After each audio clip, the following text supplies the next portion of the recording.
Et bonjour les loulous. Alors comme j'ai un petit peu de mal pour écrire le chapitre sur Nurgle, en attendant je me suis penché sur un autre lore. Aujourd'hui tout le monde connaît Iron Man par les films Marvel. Mais les origines du personnage, bien que fidèles, sont quand même compliquées. Si vous avez commencé par les films, vous avez appris que Stark est un génie, vrai. Stark a hérité d'une fortune et d'une entreprise de pointe en armement, vrai. Stark est un playboy qui s'amuse de tout et a une vie dissolue, vrai. Blessé et capturé en Afghanistan, il se construit une armure grâce à l'aide du professeur Yinsen, vrai aussi.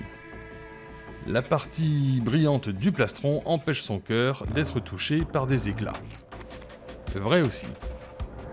Et le film ne vous ment pas, en tout cas pas volontairement. Alors qu'est-ce qui cloche ? Eh bien pour commencer, Iron Man est né en 1963. Donc il a 62 ans d'existence, ce qui devrait faire en sorte que Tony Stark a largement plus de 80 ans. Vous voyez le problème ? Car chez Marvel, les personnages s'inscrivent dans une temporalité réelle, et dans le monde réel. Spider-Man vit à New York, le vrai New York. Chez DC, ils ont fait le pari inverse, New York c'est Metropolis, on comprend que c'est un genre de New York, mais c'est Metropolis. Dans le même esprit, ils ne collent pas à une époque précise ni à des événements historiques précis. Mais chez Marvel, New York c'est New York, et l'époque c'est maintenant. Et tu fais pas chier. Dans cet esprit-là, on a vu par exemple Spider-Man pendant les épisodes du World Trade Center en train d'aider les pompiers. Alors comment on explique la longévité d'Iron Man ? Eh ben on a été obligé de tricher un peu. Vous avez une origin story d'Iron Man, mais du coup, il y en a 6. Et c'est pas fini. La première démarre donc en 1963. Tony Stark, brillant fabricant d'armes, génie, playboy, blablabla, marche sur une mine pendant la guerre de Corée. Capturé par les communistes, Yinsen, cœur, armure, bagarre, Iron Man. Il est important de noter que son rôle dans sa première version sera de traquer et de tabasser la vermine communiste. Meurs, pourriture communiste. C'est un petit peu l'époque qui veut ça. 1970, tout pareil, sauf que comme la guerre de Corée est finie, eh ben on fait ça pendant la guerre du Vietnam. Mais y a rien qui change. Au passage, les couleurs des Asiatiques, bon ça passait peut-être à l'époque, mais aujourd'hui ça devient compliqué. C'est presque raciste quoi. 1986, tout pareil, sauf que le méchant communiste est un terroriste trafiquant de drogue, et que ce n'est plus la guerre. Mais c'est le même personnage. Mais bon, ce qu'il faut retenir, c'est que, même si c'est plus la guerre, Tony Stark marche quand même sur une mine. Il est pas doué le garçon, hein. Ça fait 3 fois qu'il marche sur une mine, hein. Il a toujours rien appris. 2001, tout pareil. 2005, tout pareil, mais en Afghanistan. Donc plus de communistes, mais des talibans. Et là, on raccorde au film. 2019, tout pareil, mais on retourne en Asie dans un pays fictif en guerre.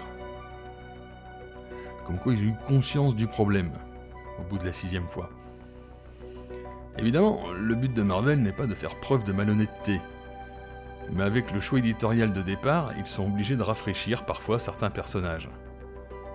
Pour Spider-Man par exemple, le problème ne se pose pas puisque son histoire aurait pu arriver à n'importe quelle époque. Après, il y a les trucs dont les films ne se sont pas servis ou alors différemment. Par exemple, Stark est alcoolique, comme son père. Ce qui l'a empêché de porter l'armure pendant une longue période. Et pendant ce temps, c'est Rhodey, comme on l'appelle dans la BD, qui assurera l'intérim. Stark est devenu handicapé quand une ex lui a tiré une balle dans le dos. Bien sûr, il a trafiqué son armure pour pouvoir marcher quand il est Iron Man, mais en dehors de son rôle d'Iron Man, il devait rester dans un fauteuil roulant. Ils ont intégré ça dans le film avec Rhodey, qui a été blessé dans Civil War et qui pourra marcher avec l'armure de War Machine. Une petite chose cependant qui n'est pas dans les comics, en tout cas pas au début, c'est qu'on voit dans le film que Stark en fait se fait blesser par ses propres armes, les armes qu'il a inventées et qu'il a construites, que jusqu'à présent c'était une mine standard qui n'avait rien à voir. C'est un élément intéressant qui a été rajouté, et pourquoi pas, c'est une bonne chose. Bref, sur 60 ans d'existence, même si on garde exactement les mêmes origines, on voit que le personnage a changé et a évolué. Au début, c'était un spécialiste de la guérilla contre les communistes, on était en pleine guerre froide, et avec le temps, effectivement, il est devenu plus généraliste, si je puis dire, et c'est devenu le héros qu'on connaît aujourd'hui. On pourrait également faire le même parallèle avec Captain America, qui s'est battu contre les nazis, et puis aussi contre les communistes.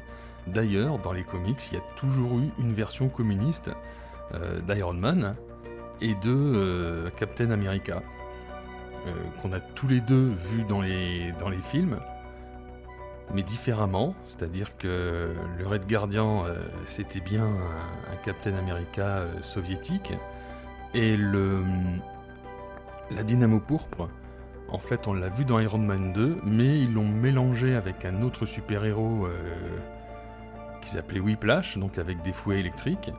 Mais au départ, le personnage de Mickey Rourke, c'est un Iron Man russe qui avait une armure qui s'appelait la Dynamo Pourpre.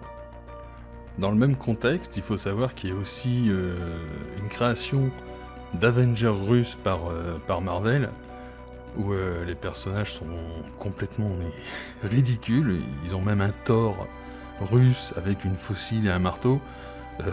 Voilà, ça fait partie de ces choses à voir au moins une fois dans sa vie.